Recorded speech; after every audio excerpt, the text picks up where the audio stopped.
Hello guys and welcome back to my channel सिर्फ IAS। साथियों, PT 365 by Vision IAS की इस environment की मैगजीन में आप सभी का स्वागत है। ये है पार्ट 3 जो मैं प्रेजेंट करूंगी प्रसन्ना वर्मा। आप शुरू करने से पहले चैनल को ज़रूर से ज़रूर सब्सक्राइब कर लीजिएगा। तो यहाँ पे जो हम शुरुआत करेंगे वो हम करेंगे क्लाइमेट मिटिगेशन एंड अडेप्टेशन, इसका हेड टॉपिक है और उसके अंदर हम जानेंगे कार्बन क्रेडिट्स ट्रेडिंग स्कीम के बारे में। हालांकि ये आप हर बार सुनते रहते होंगे, थोड़ा डिटेल्स इसको समझना भी ज़रूरी है। फिलहाल क्यों न्यूज़ में रही है ये समझते हैं। साथियों, मिनिस्ट्री ऑफ पावर ने अनाउंस करा है रिफॉर्म्स अपनी कार्बन क्रेडिट्स ट्रेडिंग स्कीम के अंदर, जिसे 2023 में लॉन्च किया गया था। क्या है ये CCTS, that is carbon credits trading scheme, आपको डिटेल से बताती हूँ। पहला चीज़ समझिए कि ये कार्बन क्रेडिट ट्रेडिंग मार्केट को सेटअप करती है। पहली बार अनाउंस हुई थी एनर्जी कंजर्वेशन एक्ट 2001 के तहत और अमेंड करी गई है by energy conservation amendment bill 2022 के तहत। कुछ हाइलाइट्स अगर इसकी बताऊं तो ये सेटअप करती है नेशनल स्टीयरिंग कमेटी को, आका Indian carbon market governing board को, जिसे हेड करा जाता है by power and environment secretaries के द्वारा। किस लिए? टू गवर्न करने के लिए और देखने के लिए फंक्शंस इंडियन कार्बन मार्केट के। साथियों, ब्यूरो ऑफ एनर्जी एफिशिएंसी ये एडमिनिस्ट्रेटर होगा कार्बन मार्केट का और ये टारगेट्स को सेट करेगा for reduction in emissions, issue carbon credit certificate, है ना, कार्बन क्रेडिट सर्टिफिकेट को इशू करेगा और क्रेडिट कार्बन वेरिफिकेशन एजेंसीज। इसके अलावा सेंट्रल इलेक्ट्रिसिटी रेगुलेटरी कमीशन ये रेगुलेट करेगा सारे ही ट्रेडिंग एक्टिविटीज़ को और ग्रिड कंट्रोलर ऑफ इंडिया ये रजिस्ट्री होगी इस ICM की। मेजर रिफॉर्म्स क्या अनाउंस करे गए हैं इसके अंदर बाय MOP, समझते हैं। देखिए, मैंने ये बता दिया, यहाँ पे आपको सारी चीज़ें मैंने क्लियर कर दी हैं कि कौन कौन सी मिनिस्ट्री किसके अंदर है। MOP का मतलब होता है मिनिस्ट्री ऑफ पावर, ठीक है। तो मेजर रिफॉर्म्स क्या अनाउंस करे हैं मिनिस्ट्री ऑफ पावर ने? पहला कि bureau of energy efficiency develop करेगा स्टैंडर्ड्स और रजिस्टर करेगा प्रोजेक्ट को अंडर एन ऑफसेट मैकेनिज्म। दूसरा, ये जो bureau of energy efficiency that is BEE है, ये वैलिडेट करेगा कार्बन क्रेडिट्स को as opposed to only verification in the original framework. तीसरा, अलाउ करा है non obligated entities that is non OEs को किस पे? परचेज पे the carbon credit certificate voluntary. किस लिए? इसके अलावा to also register decarbonisation project and generate करने के लिए कार्बन क्रेडिट्स को। तो अब बेसिकली कार्बन मार्केट्स क्या होती हैं आप ये समझ लीजिए, ताकि आप डिटेल से समझ पाएँ कि रिलेट कर पाए चीज़ें हो क्या रही हैं। दोस्तों, ट्रेडिंग सिस्टम जिसमें कार्बन क्रेडिट्स को बेचा या खरीदा जाता हो उसे हम कहते हैं कार्बन मार्केट्स।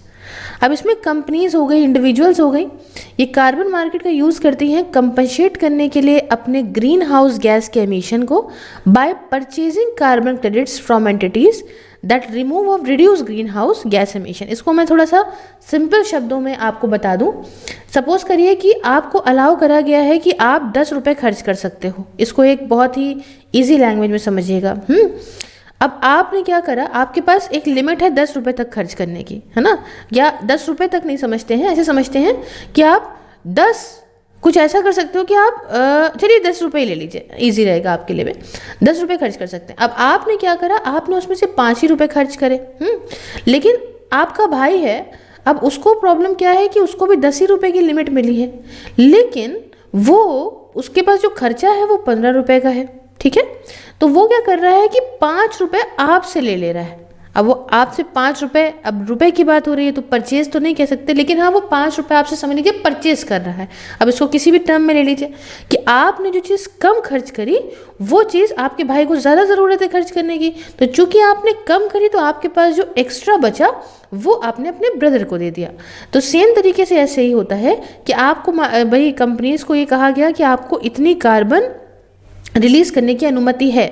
अब जिस कंपनी ने कम रिलीज़ करा और जिस कंपनी को ज़्यादा रिलीज करने की ज़रूरत पड़ रही है या ज़्यादा उसको डिमांड है कार्बन रिलीज करने की, तो वो उस कंपनी से परचेस कर लेगा जिसने कम करा, और जितना कम करा वो परचेस कर लेगा। ठीक है, तो यही कहता है कि companies and individuals carbon market का यहाँ पे यूज़ करते हैं अपनी ग्रीन हाउस गैस के एमिशन को कंपनसेट करने के लिए बाय परचेजिंग कार्बन क्रेडिट्स, क्योंकि एंटिटीज से उनसे जो रिमूव या रिड्यूस करती हैं अपने ग्रीन हाउस गैस के एमिशन को। अब क्या है कि एक ट्रेडेबल कार्बन क्रेडिट इक्वल कितना होता है, इक्वल होता है 1 टन ऑफ कार्बन डाइऑक्साइड के, या इक्वल अमाउंट जो भी डिफरेंट कोई ग्रीन हाउस गैस हो गई जो रिड्यूस है या रिक्वेस्टेड है या अवॉइडेड है। तो एक कार्बन क्रेडिट मतलब कितना, 1 ton of green house gas मान लो। तो कार्बन ट्रेडिंग इंट्रोड्यूस करी गई थी क्योटो प्रोटोकॉल के अंदर, याद रखिएगा 1997 में। अब यहाँ आप एक चार्ट के माध्यम से समझ सकते हैं किस तरह से एमिशन ट्रेडिंग सिस्टम काम करता है। अब ये देखिए, एक एमिटर ये है, एक एमिटर ये है ना, ये और डिटेल से आपको समझ में आएगा। अब क्या बात क्या है कि यहाँ पे दोनों को एक लिमिट तय करी गई थी, इसकी भी इतनी लिमिट थी कि आप यह ग्रीन हाउस गैस के एमिशन कर सकते हो, और इसकी भी करी गई थी। लेकिन एमिटर बी ने क्या करा, उसने इतनी ही खर्च करी, तो ये इतनी उसने ग्रीन हाउस गैस कम एमिट करी ना, तो इतनी ग्रीन हाउस गैस वो इसको बेच सकता है इस कार्बन मार्केट में, और ये उससे खरीद लेगा। समझ रहे हैं, ये जो एक्सेस है, इतनी बात समझ में आई? ठीक है, इजी है। अच्छा, इससे रिलेटेड न्यूज़ थोड़ी जानते हैं नेशनल कार्बन रजिस्ट्री के बारे में, जिसे लॉन्च करा गया by United Nation development programme के द्वारा। ये एक ओपन सोर्स सॉफ्टवेयर है जो कंट्रीज़ को अलाउ करता है इफेक्टिवली मैनेज करने के लिए अपना नेशनल डेटा और प्रोसेसेस को फॉर कार्बन क्रेडिट्स। इसे क्रिएट करा गया as a digital public good के तौर पे, और इसे इंटीग्रेट करा गया with national measurement reporting and verification MRV system के साथ, ताकि इंटरनेशनल रिपोर्टिंग की रिक्वायरमेंट को पूरा किया जा सके। साथियों, नेशनल कार्बन रजिस्ट्री प्रमोट करेगा डेवलपमेंट कार्बन मार्केट का, कैसे, फैसिलिटेट करके ट्रेडिंग कार्बन क्रेडिट की। साथियों, आर्टिकल नंबर 6 जो पेरिस एग्रीमेंट का है, वो कंट्रीज़ को अलाउ करता है कि वो वॉलंटरी कोऑपरेट कर सकती हैं एक दूसरे के साथ, क्या करने के लिए, अचीव करने के लिए एमिशन रिड्यूस टारगेट को, और सेट आउट करने के लिए in their nationally determined contribution जो उनकी कंट्री में उनके NDCs हैं। नेक्स्ट टॉपिक की बात करते हैं मिशन लाइफ की। साथियों, न्यूज़ में क्यों रहा? दोस्तों, मेरी लाइफ ऐप को लॉन्च करा है ministry of environment, forest and climate change ने। न्यूज़ के बारे में कुछ और जानकारी बताऊं तो इसका उद्देश्य है एम्पावर करना आज के यंगस्टर्स को और उनके पार्टिसिपेशन को और बढ़ाना, ताकि वो क्लाइमेट चेंज से टैकल करें अपने सिंपल एक्शंस के माध्यम से रोज़मर्रा की ज़िंदगी में। ये एक पार्टिसिपेटरी एक्सपीरियंस देगा बहुत सारे लाइफ रिलेटेड टास्क में, एक 5 थीम्स के अंदर, जैसे कि save energy, save water, reduce single use plastic, adopt sustainable food system और अडॉप्ट हेल्दी लाइफस्टाइल। आइए कुछ बात जानते हैं मिशन लाइफ के बारे में, मतलब लाइफ स्टाइल फॉर इन्वायरमेंट। देखिए यहाँ पे लिखा है ना, LI छोटा है और FE कैपिटल में है, तो इसीलिए लाइफ स्टाइल फॉर इन्वायरमेंट कहते हैं मिशन लाइफ। बात ऐसी है कि India lead global mass movement है, इंडिविजुअल्स को और जागरूक करने के लिए, कम्युनिटी एक्शंस के लिए, ताकि वो प्रोटेक्ट और प्रिजर्व कर सके इन्वायरमेंट को। लॉन्च करा गया है इंडिया के द्वारा at UN climate change conference, that is UNFCCC COP26 के अंदर 2021 में लॉन्च किया गया था।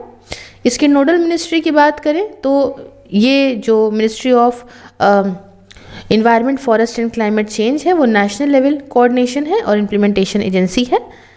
ऑब्जेक्टिव्स ये हैं कि हम ट्रांसलेट करेंगे विजन ऑफ लाइफ को इनटू एक मेजरेबल इम्पैक्ट में, मोबिलाइज करेंगे एटलीस्ट 1 बिलियन इंडियंस को और दूसरे ग्लोबल सिटीजन्स को कि वो इंडिविजुअल्स को कलेक्टिव एक्शंस करें जिससे प्रोटेक्ट और प्रिजर्व करा सके इन्वायरमेंट को इन द पीरियड बिटवीन 2022 से 27 के बीच में। इंडिया के भीतर ही एटलीस्ट 80% जो सारे गांव हैं या अर्बन लोकल बॉडीज़ हैं उनका, विलेजेस या अर्बन लोकल बॉडीज़ जो है उनका एम है कि हम इन्वायरमेंट फ्रेंडली बनेंगे 2028 तक, और नज इंडिविजुअल्स और कम्युनिटी पार्टिसिपेट करें सस्टेनेबल लाइफस्टाइल में, खासकर वो जो ऐसी लाइफस्टाइल को प्रैक्टिस करते हैं उन्हें रिकॉग्नाइज करा गया है as a pro planet people के तौर पे। 7 थीम्स क्या है लाइफ की, कि save energy, save water, say no to single use plastic, adopt sustainable lifestyle, reduce waste, adopt healthy lifestyle and reduce e waste. Implementation mechanism की बात करूं तो कोऑर्डिनेटेड और कंसर्न एक्शन मिनिस्ट्रीज और डिपार्टमेंट्स के द्वारा करे जाएंगे। कंपाइल करा जाएगा एक कॉम्प्रिहेंसिव और नॉन एग्जॉस्टिव लिस्ट करीब 75 लाइफ एक्शंस की फॉर इंडिविजुअल्स, कम्युनिटीज़ और इंस्टीट्यूशंस के बीच में। आइडेंटिफाई करा जाएगा की परफॉर्मेंस इंडिकेटर्स को और उनका इम्पैक्ट लाइफ के एक्शंस पे। क्रिएट करा जाएगा लाइफ डैशबोर्ड को भी। अब यहाँ पे देखिए, life acknowledge by other international forces, इसमें क्या है, IPCC क्लाइमेट चेंज 2022 के द्वारा, mitigation of climate change working group 3 report 2022 की, कवर डिसीजन ऑफ शर्म अल शेख इम्प्लीमेंटेशन प्लान 2022 का, G7 कम्युनिक अडॉप्ट करा गया था इन सपारो जापान 2023 में, शंघाई कॉरपोरेशन ऑर्गेनाइजेशन कम्युनिक 2023 का, G20 लीडर्स डिक्लेरेशन 2023 का और 9th G20 parliamentary speakers summit और पार्लियामेंट्री फोरम 2023 का।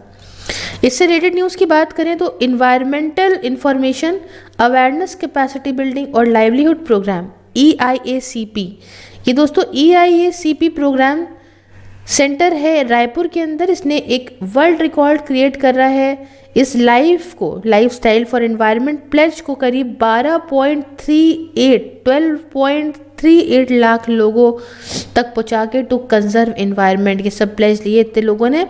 कुछ बात जानते हैं EIACP के बारे में, that is environmental information awareness capacity building and livelihood programme के बारे में। ये प्रोजेक्ट फंड करा गया है ministry of environment, forest and climate change के द्वारा, ताकि कलेक्शन, एनालिसिस और डिसमिनेशन करें इंफॉर्मेशन का अलग अलग फैसेट्स में एनवायरनमेंट की। One of the 3 central sub scheme जो इन्वायरमेंट एजुकेशन, अवेयरनेस, रिसर्च और स्किल डेवलपमेंट के आती हैं। कोई दूसरे 2 कंपोनेंट भी EEARSD के ये हैं कि इन्वायरमेंटल एजुकेशन प्रोग्राम और environmental research and development program. साथियों, इसने रिप्लेस करा है इन्वायरमेंटल इंफॉर्मेशन सिस्टम को, दैट इज एनविस को, as a plan program. ENVIS scheme वो सबस्यूम थी within the revamped scheme of EEARSD, जिसे अप्रूव करा गया था 2021-22 में से लेके 2025-26 तक 2022 में से किया गया था। खैर, नेक्स्ट टॉपिक की तरफ बढ़ते हैं जो कि है अपना राइट टू रिपेयर का। न्यूज़ में क्यों है साथियों, समझते हैं इसको। देखिए, ministry of electronics and information technology that is MeitY ने लॉन्च करा है एक pilot project on ERSO। What is this ERSO? That is electronics repair services outsourcing.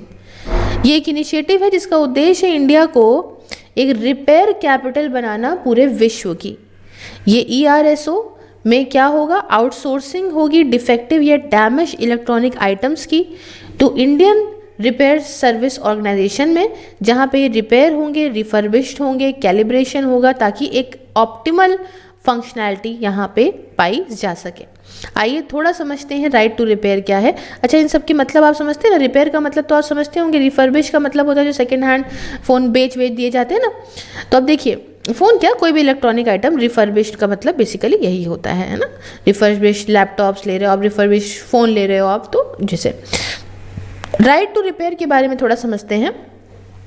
इसका मतलब ये हुआ कि कंज्यूमर्स के पास भी राइट होना चाहिए रिपेयर करवाने का अपने लॉफुली, मतलब लीगल माध्यम से, एकदम बिल्कुल सही तरीके से खरीदे गए प्रोडक्ट्स वो कंज्यूमर डायरेक्टली या एक कोई रिपेयर सर्विस को अपनी मर्जी का चूज़ करके वहाँ पे रिपेयर करा सके। इसका होता है मतलब राइट टू रिपेयर। इंडिया के इनिशिएटिव की बात करें तो डिपार्टमेंट ऑफ कंज्यूमर अफेयर्स ने एक कमेटी को सेटअप करा राइट टू रिपेयर की, जो ध्यान देगी on the life, that is life style for environment movement पे सस्टेनेबल कंजम्पशन के माध्यम से।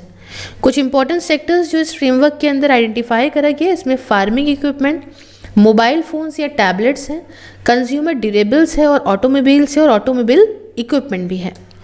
साथ ही Ministry of Consumer Affairs, Food and Public Distribution ने अनवील करा राइट टू रिपेयर पोर्टल को, और इस पोर्टल में मैन्युफैक्चरर्स यहाँ पे मैनुअल जो प्रोडक्ट डिटेल्स का है वो शेयर करेंगी कंज्यूमर्स के साथ, ताकि ये या तो राइट रिपेयर कर लें, खुद के माध्यम से रिपेयर करा लें या किसी थर्ड पार्टीज़ के माध्यम से करा दें। मतलब ओरिजिनल मैन्युफैक्चरर पे ना डिपेंड हो। जैसे अभी का क्या था पहले कि हमारे पास फ़ोन है, अब जहाँ से लिया है फ़ोन वो कहते हैं हमारे यहाँ से कराइए, नहीं तो आपकी गारंटी जो है आप अवेल नहीं कर पाओगे। ये भी तो होता है ना, वारंटी नहीं कर पाओगे। तो शुरुआत में ही तो था, mobile phones, electronics, consumer durables, automobiles, फार्वर इक्विपमेंट, इन सबको कवर किया गया था। चलिए नेक्स्ट टॉपिक की बात करते हैं, कार्बन बॉर्डर एडजस्टमेंट मैकेनिज्म के बारे में।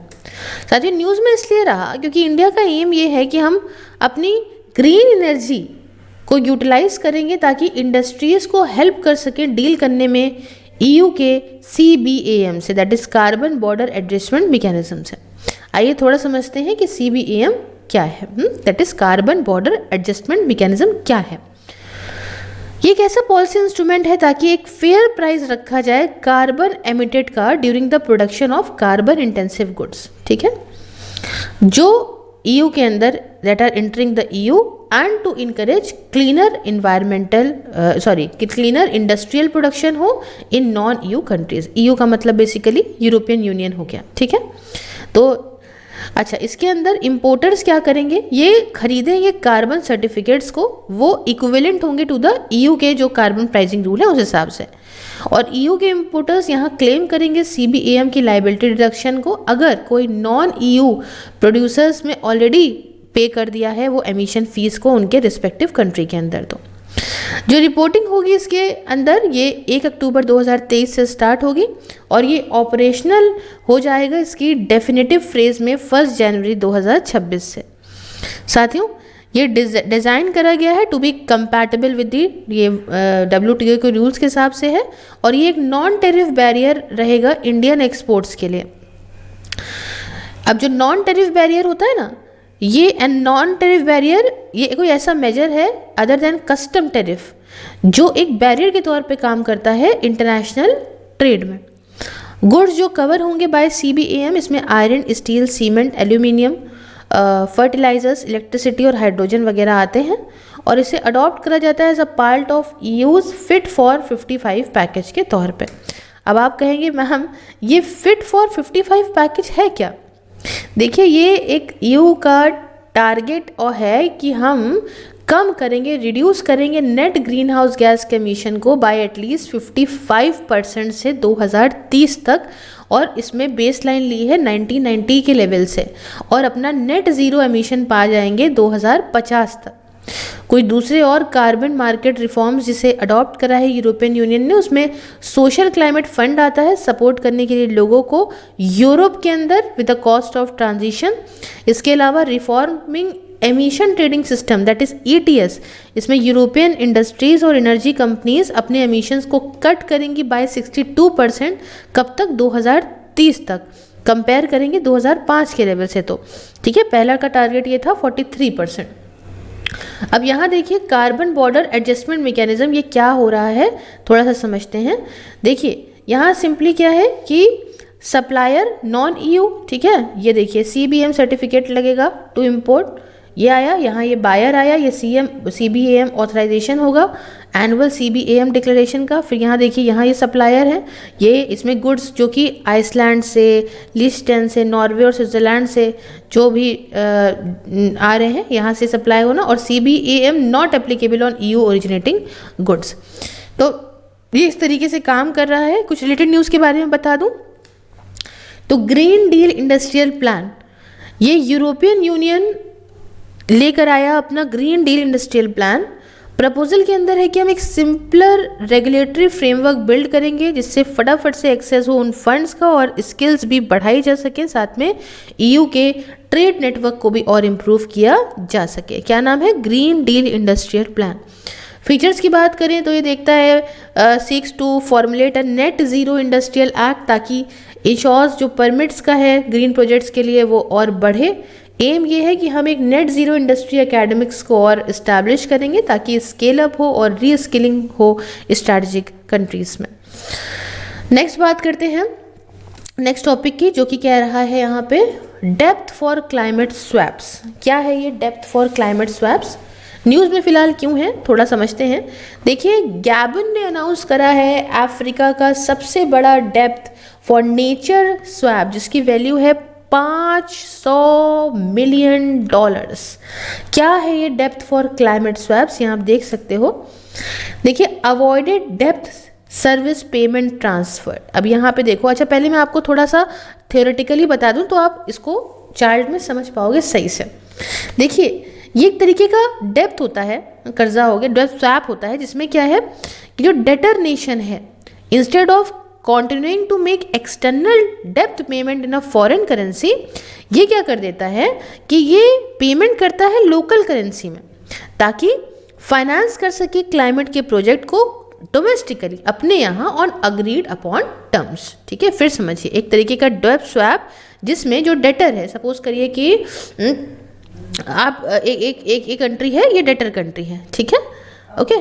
तो ये जो नेशन है ये क्या करेगा, instead of continuing to make external डेप्ट पेमेंट, मतलब एक्सटर्नल डेप्ट पेमेंट करने की बजाय एक फॉरेन करेंसी में, ये क्या करता है, ये पेमेंट लोकल करेंसी में ही करता है, ताकि क्या करता है, इससे माध्यम से क्या होगा, ये फाइनेंस करेगा क्लाइमेट प्रोजेक्ट्स को डोमेस्टिकली ऑन अग्रीड टर्म्स। और पहली बार इसे 1980s में यूज़ किया गया था लेटिन अमेरिका के अंदर। तो पहला और सबसे बड़ा जो डेप्थ स्वैप है वो है कंजर्व करने के लिए ओशंस को करा गया था, और इसे इक्वाडोर ने 2023 में साइन करा।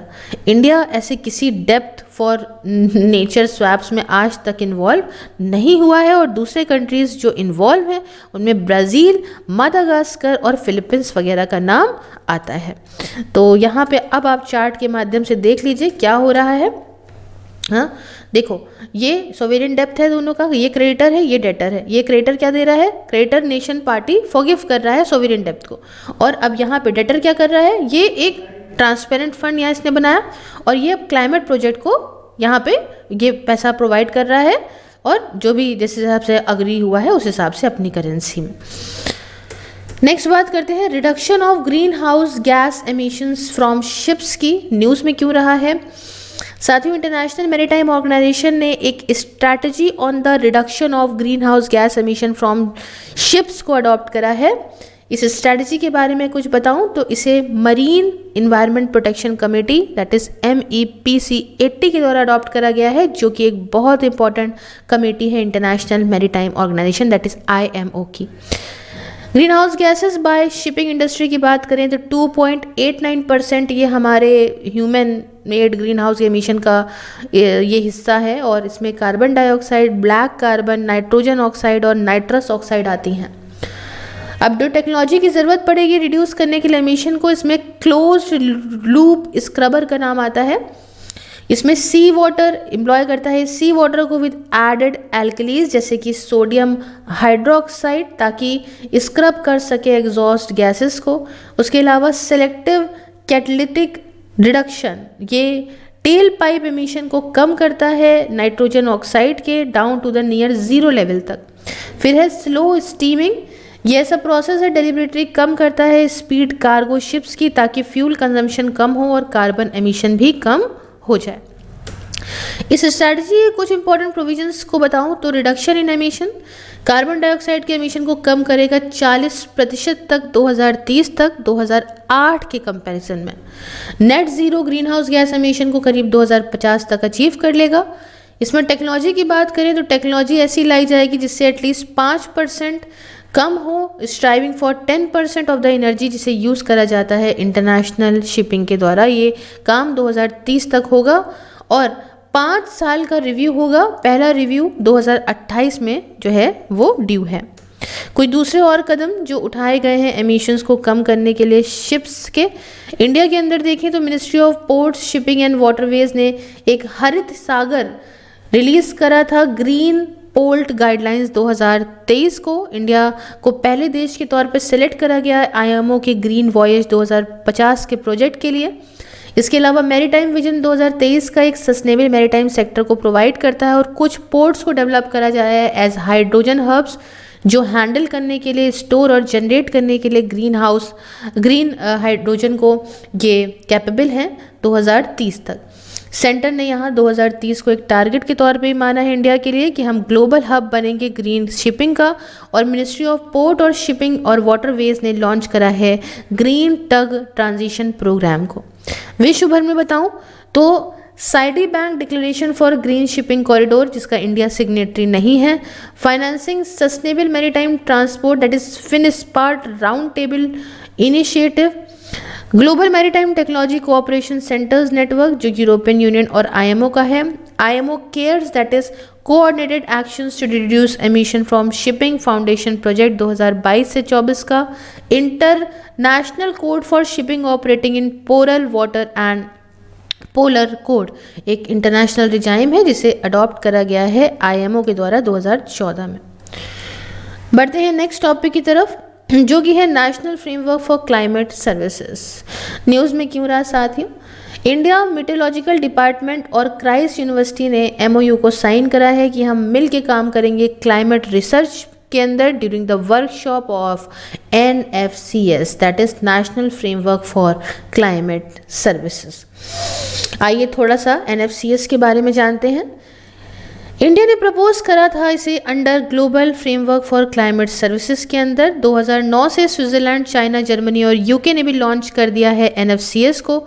उद्देश्य ये है कि हम मजबूत बनाएंगे प्रोडक्शन, अवेलेबिलिटी, डिलीवरी और एप्लीकेशन को साइंस बेस्ड क्लाइमेट मॉनिटरिंग और प्रोडिक्शन सर्विसेज के लिए।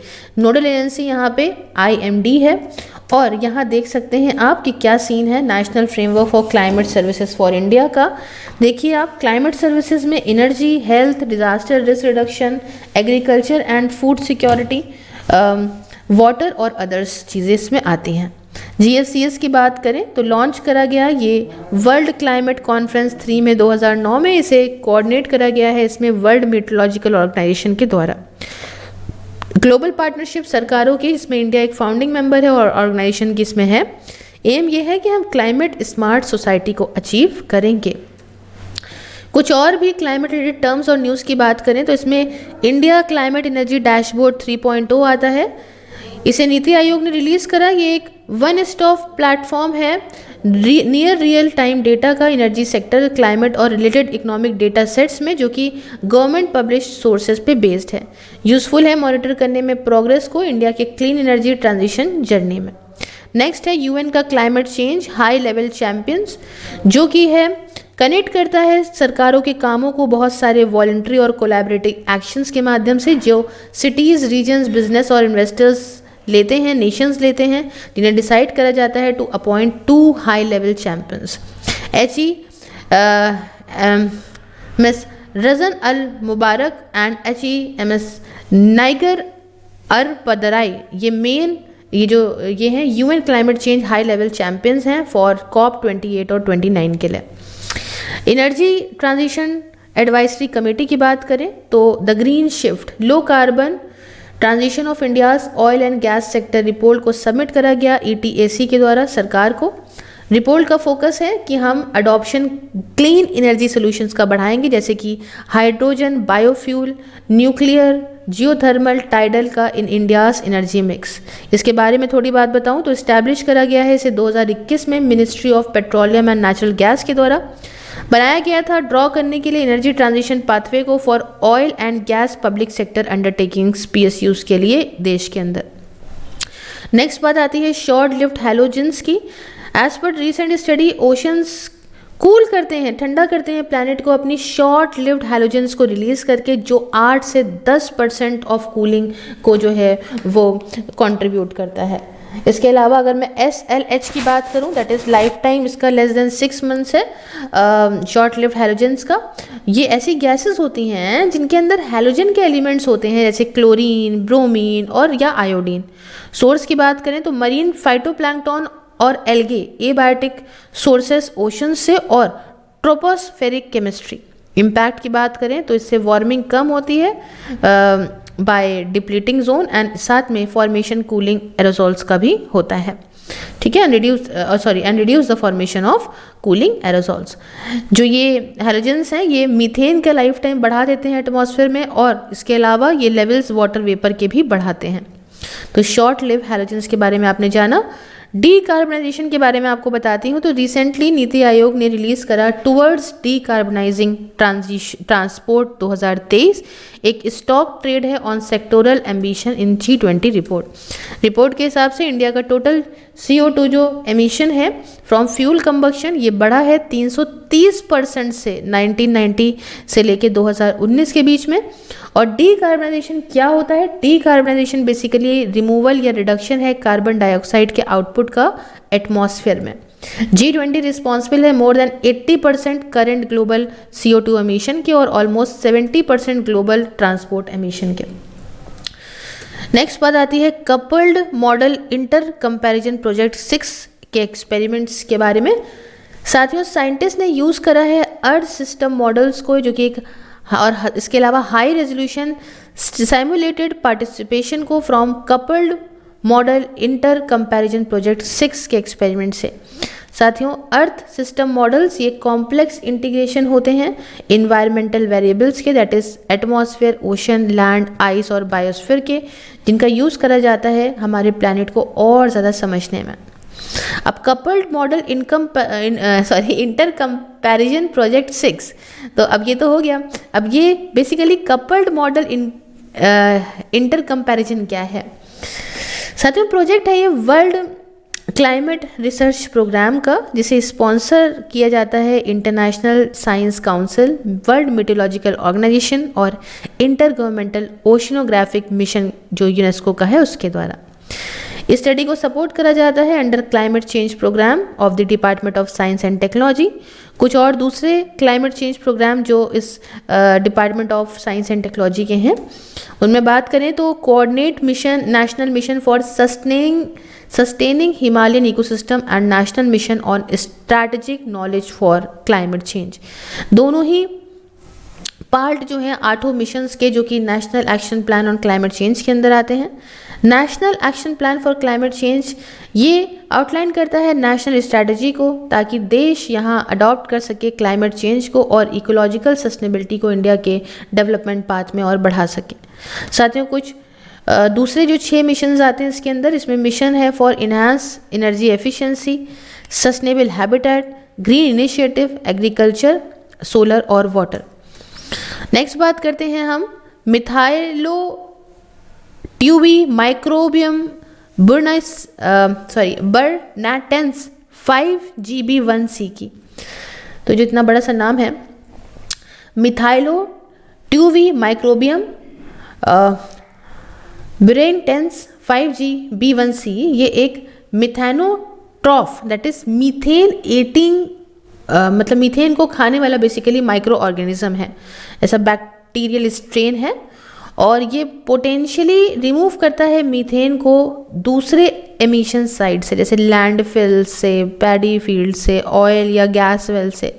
बैक्टीरिया एक बायोमास को प्रोड्यूस करता है कंज्यूम करके मीथेन को, जिसका यूज़ करा जाता है feed in the aquaculture. Next है framework for climate resilient and low carbon health system. WHO ने रिलीज करा है एक framework for climate resilient and low carbon health system को। एम ये है कि हम इन्हांस करेंगे रेजिलियंस हेल्थ सिस्टम की, while simultaneously green house gas के एमिशन को भी कम करना है, ताकि हेल्थ कम्युनिटीज़ की पूरे विश्व में अच्छी बरकरार रह सके। इम्पॉर्टेंस की बात करें, इम्पॉर्टेंट ये है इम्प्लीमेंट करना alliance for transformative action on climate and health goals को। ये जो अटैच है ये एक WHO का इनिशिएटिव है, जिसे 2022 में इस्टेब्लिश करा गया था। ये एक इनफॉर्मल वॉलंटरी नेटवर्क है जो काम करती है रियलाइज़ करने के लिए एम्बिशन सेट जो करे गए थे COP26 में, ताकि क्लाइमेट रेजिलिएंट और सस्टेनेबल हेल्थ सिस्टम को बिल्ड कर सकें। नेक्स्ट है जस्ट एनर्जी ट्रांजिशन पार्टनरशिप। एक नया 2.5 बिलियन यूरो जेट पी जो है ये डील अनाउंस करी गई है फॉर दी सेनेगल, ताकि रिन्यूएबल शेयर एनर्जी मिक्स में इंक्रीज करा जा सके। आइए जेट पी के बारे में जानते हैं। ये एक फाइनेंसिंग मैकेनिज्म है। उद्देश्य ये है कि हम डेवलपिंग कंट्रीज़ को सपोर्ट करें उनके ट्रांजिशन में, कि वो fossil fuel based energy system से क्लीन और रिन्यूएबल एनर्जी सोर्सेज की तरफ बढ़ें।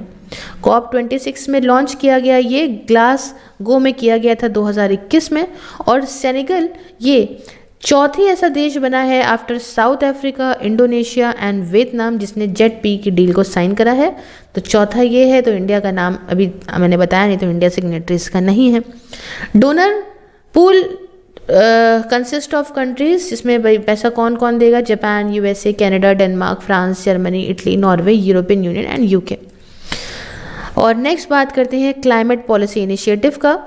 तो global landscape of climate finance 2023 की रिपोर्ट को रिलीज करा गया है, release by climate policy initiative. Climate policy initiative एक एनालिसिस और एडवाइजरी ऑर्गेनाइजेशन है जिसमें फाइनेंस और पॉलिसी के एक्सपर्टाइज होते हैं। उद्देश्य ये है कि सरकारों को, बिजनेसेस को और फाइनेंशियल इंस्टीट्यूशंस को मदद करना कि वो इकोनॉमिक ग्रोथ करें while addressing climate change also. इसके अंदर 6 ऑफिसेज हैं पूरे विश्व भर के अंदर। Brazil, India, Indonesia, United kingdom और यूनाइटेड स्टेट्स हैं। तो यहीं तक रखते हैं साथियों इसको। नेक्स्ट में हम नेक्स्ट टॉपिक को पढ़ेंगे। कैसा लगा लेक्चर आप मुझे कमेंट बॉक्स में ज़रूर बताइएगा। अच्छा लगा तो please do like, share and subscribe. Also, you can get all the links of social media accounts in the description box. You can follow me everywhere. मिलती हूँ नेक्स्ट वीडियो में। जय हिंद, जय भारत।